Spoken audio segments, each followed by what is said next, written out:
Well, good morning, Sorrento. Here we are on the third day of school this year. It's August 26th, and I hope it's been going well for you so far. By the way, it's August 26th. I don't know if we have any birthdays yet, so we're going to have to get caught up on that. Hopefully we haven't missed any, but if we did, happy birthday if we missed yours. We'll come back and get those in the next couple days. Hey, I'm at my office here today at school, and this is where I've been working most of the days so far, but I'm still kind of working on my learning space. I'm trying to figure out, because it's different than it was before, because almost everything is online on the computer. So, I've got my station set up there. I've got my laptop over there. I've also got a Chromebook. I actually have to have two computers now to try to keep track of everything and get to every place that I need to go. So I'm still kind of making some adjustments to my workspace here. But this is where I've been working during the day. I want to talk about your workspace. How are you guys doing? Do you have kind of a routine down? Is it starting to get a little bit more comfortable, things settling in a little bit?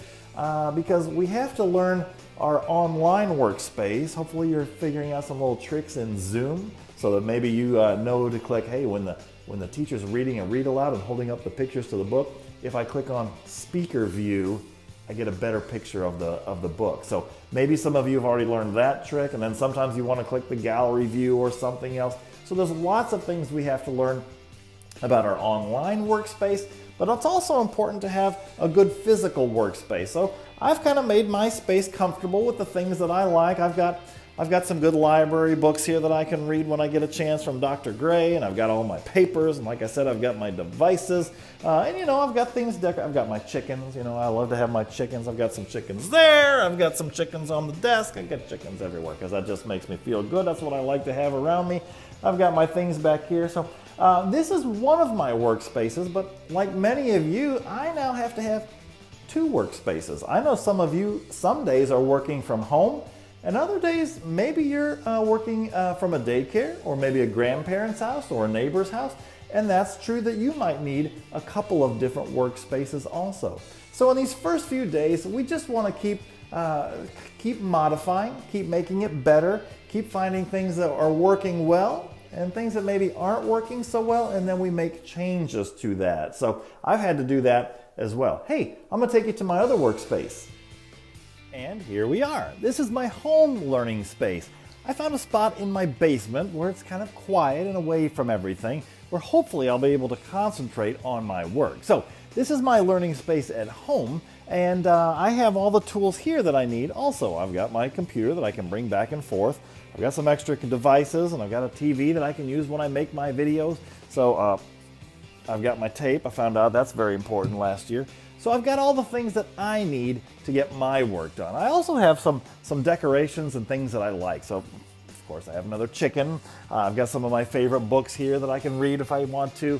And I'm just still working on this learning space. You see, this is kind of like a prototype. This is a new space for me, so I'm still going to be changing it. I'm still going to be making it better. In fact, I heard there are some fifth graders who are working on a design challenge to design the dream learning space. What would it look like if you could have the learning space look exactly what you wanted? Now, when you're thinking about that, be realistic, guys. When you're designing your learning space, you probably don't want to have your Xbox or your Nintendo Switch in your learning space. You know what I'm saying? You want to have things that will help you learn, help you concentrate, and help you focus. Fifth graders, I can't wait to see some of the designs that you come up with. In fact, I'd be interested in learning from your designs, so then maybe that will inspire me to make some changes to mine. All right, so kids, think about your learning space. Do what you can. Keep in mind, if your learning space is at someone else's house or at a daycare center, you're not going to probably be able to decorate it or make any changes. You want to be respectful to the space that you're in, but maybe you can find some ways to organize yourself so that you can get your work done during the day wherever you are. All right, I'm going to be looking for some ways to improve my space. The first thing I think I better do at both of my learning spaces is clean up a little bit. I'm a little messy and I kind of have stuff everywhere. So I'm going to work on that. You think about your learning space and make it a great day, Sorrento.